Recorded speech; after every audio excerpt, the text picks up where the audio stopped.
Hey, Mom, why doesn't Grandpa Tom ever come for Thanksgiving? Well, we haven't talked to your grandfather in a long time. Why not? It's hard to explain, son, and I'm honestly not even totally sure what happened. That conversation happens in some form in virtually every Christian family. It happened in mine. Listen now to my podcast series, The Grandfather Effect, as I try to piece together what happened. Download it now wherever you get your podcasts or go to moodyradio.org/grandfather. I've been convinced for a long time about just the lack of curiosity in life that people possess. Where do you see that kind of show up in your own life? Well, what I most care about is what's called interpersonal curiosity, meaning being curious about other people. And I was teaching my students about how to have better conversations, and they would say things like, nobody asks us any personal questions. I'll go out on a date, and the guy didn't ask me one thing, or I go out with my friends, and nobody asks questions. And I said, how many of you will go home for the holidays, and your family doesn't ask you one meaningful question? So we've really lost the art of curiosity, and all the research shows it's the foundation of interpersonal closeness. So if you want to intervene in the loneliness epidemic and improve your health, improve your well-being, and improve your spiritual life, really you need to start with being curious, and mostly about other people. The world around us is full of false choices.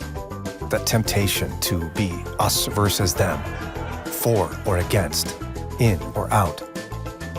But what does it really look like for followers of Jesus to engage in the messiness of life, the gray issues of faith, to truly allow our lives to conform to the gospel?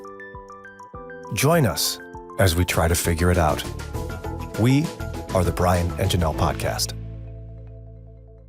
Joining us live now is Dr. Heather Holleman, is an associate teaching professor at Penn State, speaker and author of 8 books, and of course, one of our featured speakers at this year's Renew Women's Conference. Welcome back to the show, Heather. Hi, I'm so excited to be with you all this morning, and I'm glad I got to meet you in person so I can picture you. Yeah, well, we had a lot of fun with you. I know, Jannelle. you guys are so fun, and deep respect for you all. I learned so much about you, that you have all these children, that you were a teacher, Brian. I love learning about you guys. Oh, my wife will be so excited that you remembered all that because you were her favorite. Oh, that's She had so much sweet. fun in your breakout. Oh, well, that's what I'm so excited to talk about, is the art of conversation and how to really connect with people well over the holidays. So we've really lost the art of curiosity, and all the research shows it's the foundation of interpersonal closeness. So if you want to intervene in the loneliness epidemic and improve your health, improve your well-being, and improve your spiritual life, really you need to start with being curious, and mostly about other people.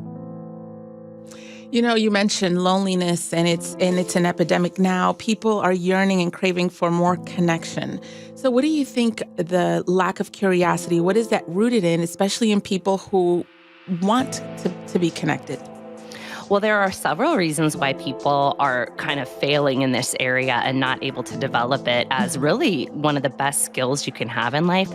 One of it in my own life was just pure selfishness. I'll just go there. Yeah. You know, Philippians 2 was deeply convicting because Paul says to value others above yourselves and take on their interests. He literally says in verse 4, look not to your own interests, but to the interest of others. Well, I thought to myself, how am I going to know their interests if I never ask any good questions about their life? So number one, just being selfish. Number two, a lot of people were raised in a culture where they thought maybe it's rude or nosy to ask personal questions. And the final reason is maybe they think they're going to come off as awkward, or people don't like personal questions. But all the research shows that people love it when you ask them personal questions. It's how great conversations begin. And it's a way to really get outside of yourself and live a mature biblical way where you're really engaging with other people, valuing them, and taking on their interests. You know, one of the challenges, though, is I have a dear friend who she's been seeking, deep friendship with other women, and she's become really good at asking these questions and being curious. But people get so excited when someone asks them questions about themselves that they just forget to reciprocate. And so she's exhausted afterwards. Well, that's exactly right. So even I was doing a workshop at my church last night, and that was the number one question. They were like, well, now we're all good at this, but nobody else is going to ask us questions. Well, one thing I've been helping people realize is you can always tell your conversation partner something like this. You can say, I have loved asking you these questions, and I'm so excited to listen to the question you're now going to ask me. In fact, I'm really hoping you'll ask me. And then just prompt your conversation partner. Like, I really want you to ask me about, this new exercise program or this new recipe, whatever it is. Sometimes you need to prompt people. You can also tell people, like I've been, look, I've been researching how to have well-being in life. And one of the number one things is curiosity and asking people good questions. Let's try this in conversation together. You can literally train your friends, your family members, your spouse, how joyful it is to ask people really good questions. And the research that I did gives 6 pathways or 6 categories of questions you can ask someone. And then there's endless permutations. So you'll never get lost in a conversation again. So I love helping people in this area. Now, you mentioned something earlier that really struck me. You asked your students how many of them will go home for the holidays and nobody will ask them personal questions or have personal conversations. What kind of response did you get? Well, it's terrible. People say, well, nobody, my family and I aren't close. Nobody's asking good questions. I mean, it's rare, so rare, in fact, that when my daughter came home from her first year of college, the president of her university sent home a list to parents and said, please ask your students these questions. They are lonely. Nobody's connecting with them. And her questions were fantastic. She said, ask your college student, who was your favorite professor? Tell me about your friends, literally training us like this is how to engage with your children. I loved her for it, but I was also shocked and disappointed that a university would have to do that to help families connect. And then when you said so good, I thought it was going to be like these crazy questions I ain't never heard. Your favorite professor? That's pretty basic. Oh, it's so easy. Jannelle, it is so easy. But some of it is understanding what is a delightful question for people and what people like to talk about. So a lot of young people love it when you ask about their friends, about new foods they've tried. Little girls and boys, they love to talk about their pets or, anything they've changed in their bedroom. But a lot of people don't think about the social category or even physical spaces, asking questions that people really love to talk about. My daughter told me the best question you can ask a teenager right now is compliment them on something, their clothes, their hair, their skin, and then say, tell me how you got it that way. I need to know your whole routine. They like to talk about their routines. And I thought, okay, I would have never thought to ask that. I probably wouldn't even notice. I have to now look for those things. I wouldn't say that. Like, I tried it. We were at a bonfire the other night and some teen girls were there. They were on their phones. And I thought, okay, I'm never going to get a conversation with these two. But I said, you girls have beautiful hair. What is the secret? What do you guys do? Okay, they put their phone down and I learned more about hair products than I've ever wanted to learn. So just engaging and being really curious. People will open up and you're going to have a warm and meaningful connection. But I noticed that the curiosity and even the questions that you're asking are from the other person's point of view. Like with kids or teenagers, we always wonder, why don't they talk more? And the questions you're asking is based on what you think they want to talk about, not just like what you want to know. Yes. And that's different. I've had people where they're curious, but I'm like, well, why are you being curious? What is your goal here? And so before I begin asking any questions, I talk about the 4 mindsets that you need. And curiosity is only one of them. The first is you have to really believe the best and not have any judgment in your heart. And we're really bad at that. You got to express concern for whatever someone says to you, and then you've got to share your life. And we're really bad at the first 2. We're bad at curiosity, and we're really not good at not being suspicious and judgmental when we see someone, especially around the holiday table. Dr. Heather Holleman with us right now. She's an associate teaching professor at Penn State, speaker and author. We're really excited about her brand new book, The 6 Conversations, Pathways to Connecting in an Age of Isolation and Incivility. And your comments earlier, Heather, about holidays have really made me think about family gatherings here in the last few minutes, about how much is said and yet how nothing is said at all. Like we talk a lot, but I walk away having discussed the weather and stuff I already knew from Facebook. Yeah. How can I even start this holiday, like, for example, with my father-in-law and have a good conversation with him? Well, you first of all think, okay, what do I want to know about my father-in-law that maybe I haven't asked before? And the 6 dimensions of being human give you 6 categories. You could ask social, who have you been spending time with? Go down physical. How's your body doing? How have you been sleeping? And see if he wants to ask about those things. You can ask emotional, how have you been feeling about certain things?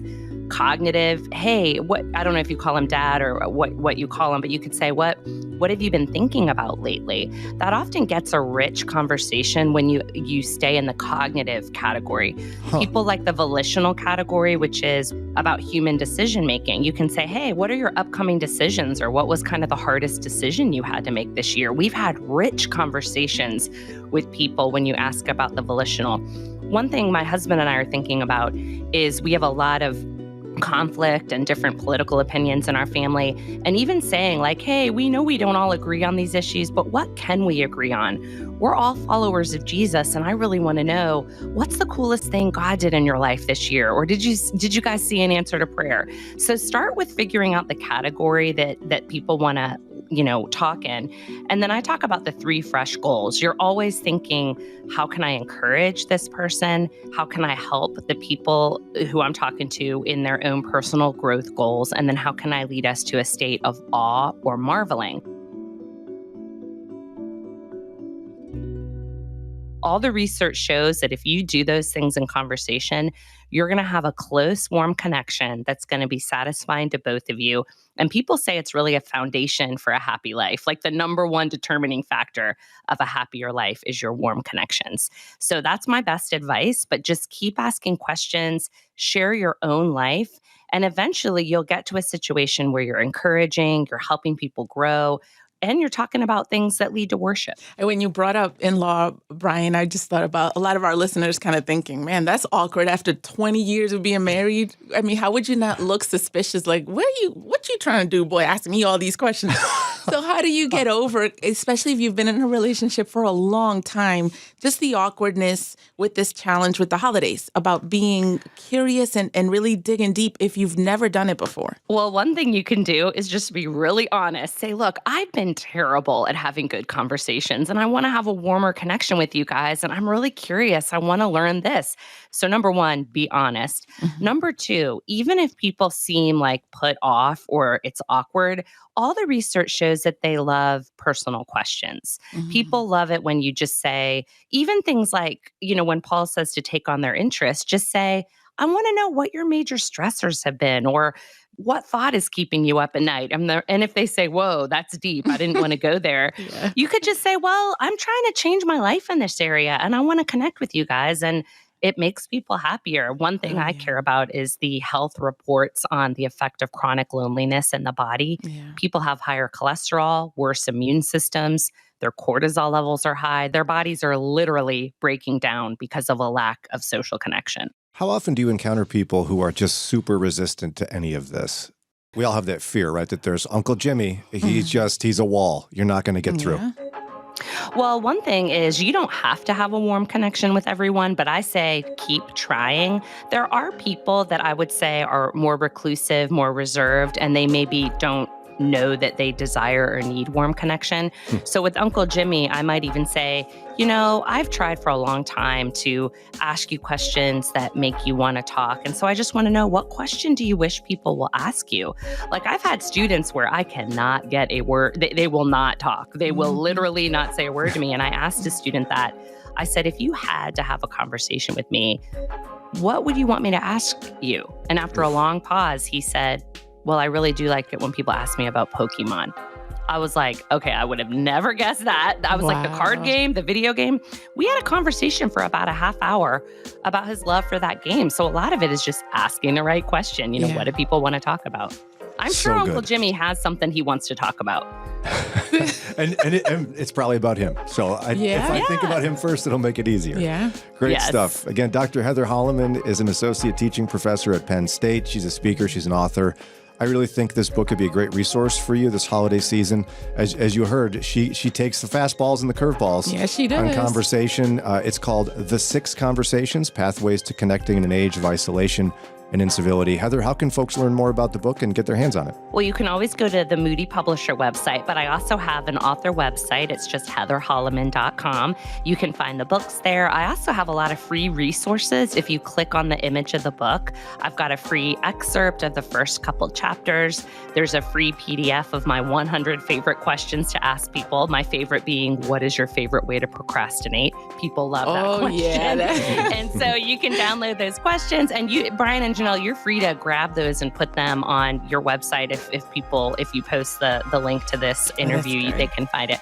There's also a little worksheet you can tuck in your pocket if you feel lost in conversation. It gives you some guidelines of how to start and continue a conversation over the holidays. Oh, great. Again, Dr. Heather Holleman, thanks for your time. Can't wait to have you back, sister. Always good to talk to you. Oh, I love this. Thank you so much. It's always a joy talking to you. Have a great morning. Thanks for listening to this episode. If you like what you hear on a weekly basis, we'd be grateful for your ratings and reviews wherever you listen. And also subscribe so you get the latest episodes. Follow us wherever you are on social media and search for us online. We're at brianandjannelle.org. Don't miss our weekday morning show with conversations just like this. You can listen on the Moody Radio mobile app or again at our website, brianandjannelle.org. Special thanks to the talented team of individuals who tirelessly put together this podcast every week: Josue Villa, Mike Reynolds, and Ron Eastwood. The Brian and Jannelle podcast is a production of WCRF Moody Radio Cleveland. Until next time, we're Brian and Jannelle.